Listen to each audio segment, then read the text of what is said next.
700 लोगों की जान चली गई। सरकार ने टस से मस नहीं किया। वो तो योगी जी तो मठ से आए थे, जब भी राजा थे, महाराज थे, वो तो फिर महाराज गद्दी पे चले जाएंगे। हमारे बच्चे कहाँ जाएंगे, ये गरीब लोग कहाँ जाएंगे। मंत्री की सत्ता मिल गई और उन्हें जोगी भी नहीं नजर आए, तो क्या करेगा वो। जब जिनके आशीर्वाद से वो मुख्यमंत्री बने वो उन्हें भूल गए। ये साबित करके दिखाना। अवतार जी की समय कम है, आपके लिए नया क्षेत्र है, किन मुद्दों को लेके आप देखिए, मुझे हमेशा विकास का मुद्दा मेरा रहा है। बेसहारा गरीब मजदूरों के लिए, किसानों के लिए, उनके दुख दर्द को लेकर लड़ाइयाँ लड़ी हैं। मैं इस सरकार का और इस यहाँ के मौजूदा एमएलए का आपको आईना पेश करना चाहता हूँ कि इस प्रदेश में मुझे नहीं है जिस गांव की हालत इतनी ख़राब हो, जिनको कोई भी दुनिया की जो सुख सुविधाएं होती हैं उन्हें सरकारें देती हैं। यहाँ के लोग हर चीज़ से मोहताज हैं। जो भी बुनियादी सुविधाएं सरकारों को देनी चाहिए उनकी अवस्था नहीं है। ये सबसे इस गौतम बुद्ध नगर जिले के जिस जेवर क्षेत्र की तस्वीरें चाइना की दिखा रहे थे, उसका असली रूप इस गांव का है। इस गांव में आप मीडिया से ले लीजिए, यहाँ के 100% लोगों ने भाजपा को वोट किया था। पश्चिमी उत्तर प्रदेश के 90% लोगों ने, हर जात बिरादरी, हमारे समाज ने, किसानों ने, मजदूरों ने, गरीबों ने, ये सबसे गरीब गांव है उत्तर प्रदेश का। इससे ज़्यादा मोहताज और गरीब और नहीं है, लेकिन इसकी हालत आज भी वो की वो है। ये पीड़ा है मुझे। किसानों की लड़ाई लड़ी, मजदूरों की लड़ी, और लड़ाई लड़ते लड़ते इस विधानसभा क्षेत्र में जब मुझे गठबंधन ने चुनाव लड़ने की बात मौका दिया, तो मैंने जो कहा, जब पूरे क्षेत्र का दौरा किया तो मुझे बेहद तकलीफ़ उठी कि आज भी इस देश में लोग अपने अधिकारों से वंचित हैं, मोहताज है ये लोग, गरीब, ये मांगने पर मजबूर है। अवतार सिंह जी, अवतार सिंह बढ़ाना बहुत बड़ा नाम है। जिस क्षेत्र में भी जाते हैं वहाँ पार्टी को तो ज़मीन दे देते हैं, लेकिन क्या अवतार सिंह को वो ज़मीन मिलेगी जिसके लिए राजनीति को किया जाता है?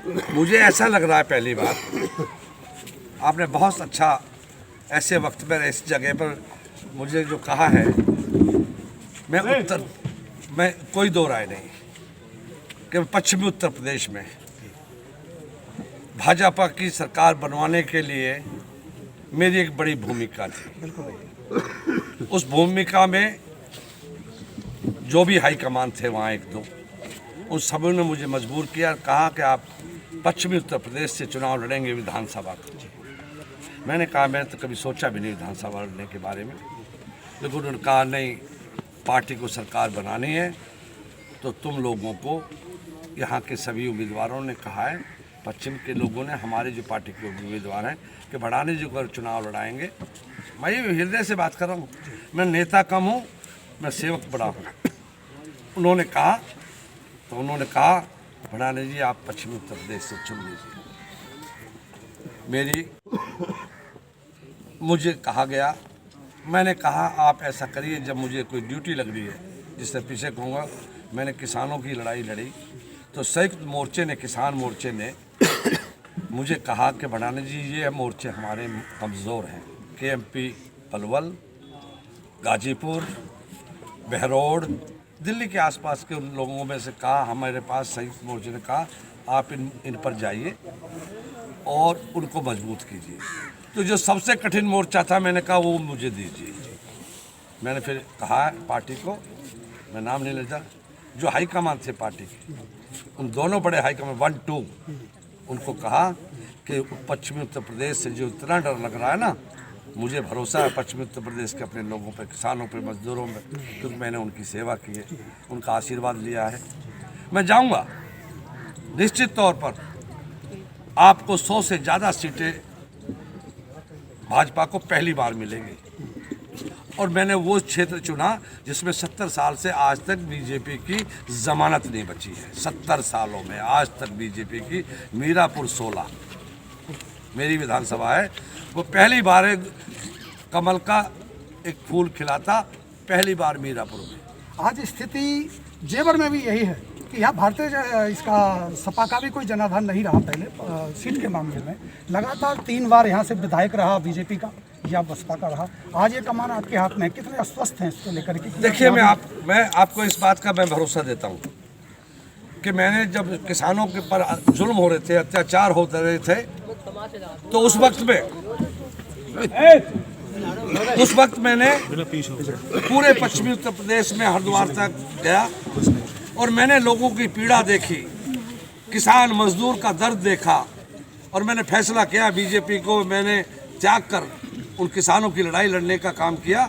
उस लड़ाई के वक्त जब मैं दौरे पर था, लोगों के चेहरे पे मुझे लोगों के चेहरे पढ़ने से आते हैं, मुझे उनका दर्द दुख दर्द मेरे मन में रहता है। तो जब मैंने घूमे कहा तो उन्होंने परिवर्तन चाहते थे। जब देश के लोगों ने, खासकर पश्चिमी उत्तर प्रदेश के लोगों में परिवर्तन क्या आया, उन किसान मजदूर गरीब पिछड़ों सबका एक मत था कि सरकार ने हमारे साथ धोखा किया है, जुल्म किया है, किसान मार दिए, मजदूर मार दिए। और इस जेवर में आके तो ऐसा अत्याचार जुल्म हिंदुस्तान में एक एग्जाम्पल दे, कोई जिला तहसील बता दे जिसमें मकान और गांव के गांव उजाड़ दिए गए सरकार ने, हमारी ज़मीनें एक्वायर कर ली गई। लेकिन हमारे बच्चों पर पहली बार इस देश में ऐसा हुआ है, इस एमएलए ने साजिश के तहत 4 अथॉरिटी हो गई है। उत्तर प्रदेश का पहला गौतम बुद्ध जिला है जिसमें 4 अथॉरिटी है। उन 4 अथॉरिटीज के बाद, चारों अथॉरिटीज के बाद बोर्ड लगा दिए गए, लोकल इज नॉट लॉ। कहाँ जाएंगे हमारे बच्चे, कहाँ जाएंगे किसान मजदूरों के लोग, कहाँ 200 किलोमीटर से कहाँ गोरखपुर जाएंगे? वो तो योगी जी तो मठ से आए थे, जब भी राजा थे, महाराज थे, वो तो फिर महाराज गद्दी पे चले जाएंगे। हमारे बच्चे कहाँ जाएंगे? ये गरीब लोग कहाँ जाएंगे जिनके बच्चे मोहताज हैं? आज भी इसमें आके मुझे दुख हुआ है। सालकपुर बस्ती में यहाँ 100% लोग गरीब आदमी हैं आज के दिन भी, जो मोहताज हैं, जिनके पास खाने को नहीं है, उनके पास बाथरूम नहीं है। कहते हैं हमने बाथरूम बना दिया, हमने गरीब निहाल कर दिए। इस गांव में कुछ भी नहीं है। पूरे गांव से 100% पूछ लेना। मैं नेता नहीं, एक सेवक के रूप में कह रहा हूं और चुनौती देता हूं भाजपा सरकार को कि वो भाजपा का सरकार और यहाँ का ये विधायक कहाँ सो रहा था।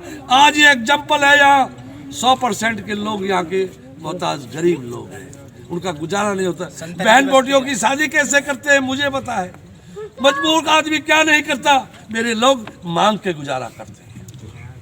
आप भारतीय जनता पार्टी में विधायक रहे और जब किसान आंदोलन चल रहा था उसी दौरान विधायक रहते हुए भी आप किसान आंदोलन के मंच पर गए थे। क्या ये कारण आपका छोड़ने का रहा भाजपा या और कारण? नहीं, सबसे पहले यही मेरी पीड़ा आई कि मुझे किसानों के दर्द के लिए मैंने कई बार उनसे कहा, पार्टी से कहा, मैं नाम नहीं लेना चाहता, अपने उस वक्त के हमारे जो बड़े नेता थे उनसे कहा कि आप अपने मन की बात कहते हैं लोगों को। हर महीने में आप अपने मन की बात कहते हैं कि ये गरीब लोग, किसान मजदूर यहाँ बाहर पड़े हैं दिल्ली के चारों तरफ। इन एक दिन जाकर या उन्हें बुलाकर उनके मन की बात भी सुन ली। जब नहीं सुनी, जब लोगों 700 लोगों की जान चली गई, सरकार ने टस से मस नहीं किया।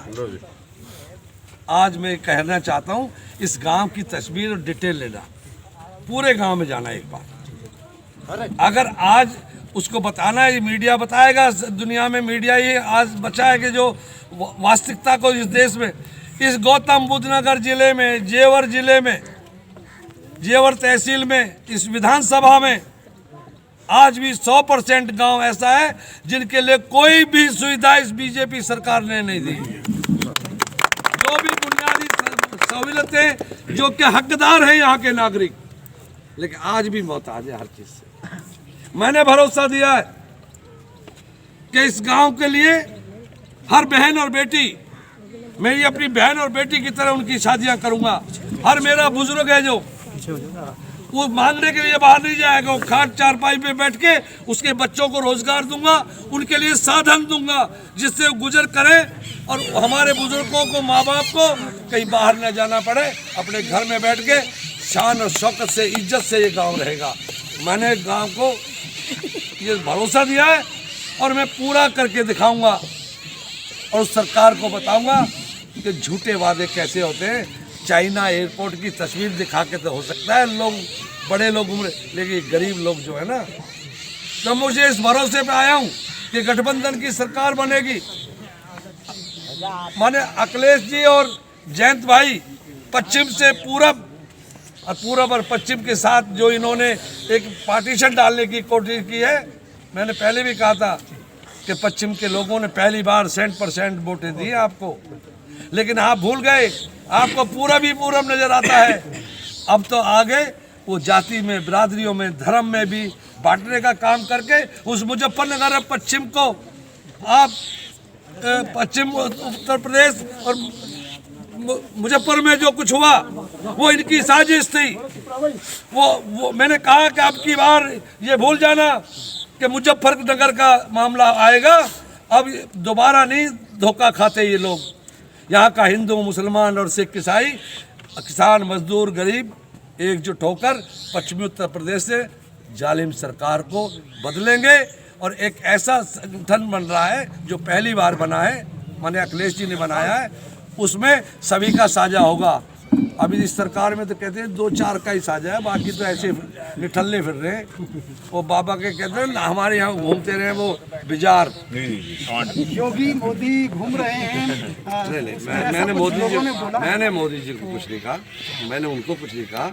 मैंने इस सरकार को ये कहा है कि इस सरकार में आज भी जो किसानों पे जुल्म हुए, गरीबों पर आज भी ये सूरत है इस शक्ल की। मैं इनकी सूरत बदलने आया हूँ, इस क्षेत्र को दिशा देने आया हूँ, एक नया दौर शुरू करने आया हूँ। हमारी सरकार बनेगी, हम एक नए जो तस्वीरें इन्होंने दिखाई झूठी उसको पूरा करेंगे। जेवर में ऐसी जो तस्वीर देखी थी ना, वहाँ तक जेवर क्षेत्र के विकास को ले जाएंगे, ये मेरा सपना है। यहाँ के 100 में से चुन लेना, चारों कोनों पर एक जज जाना, किसी बुजुर्ग से, किसी माता से, किसी बच्ची से, किसी बड़े से पूछ लेना। जो कुछ मैंने कहा है एक्चुअली स्थिति 100% ये है। तो उसे हाईलाइट करना, ये गांव और ये ऑन रिकॉर्ड, यहाँ बाथरूम नहीं है बहन बेटियों, यहाँ सब, और जो कहते हैं छोटे, यहाँ सब हमारे दलित भाई हैं, जो संत हैं, ठीक है। अगर जरा सा भी योगी जी को जोगियों की कारण था, उन्हें मुख्यमंत्री की सत्ता मिल गई और उन्हें जोगी भी नहीं नजर आए, तो क्या करेगा वो, जब जिनने आशीर्वाद से वो मुख्यमंत्री बने वो उन्हें भूल गए। ये साबित करके दिखाना आप।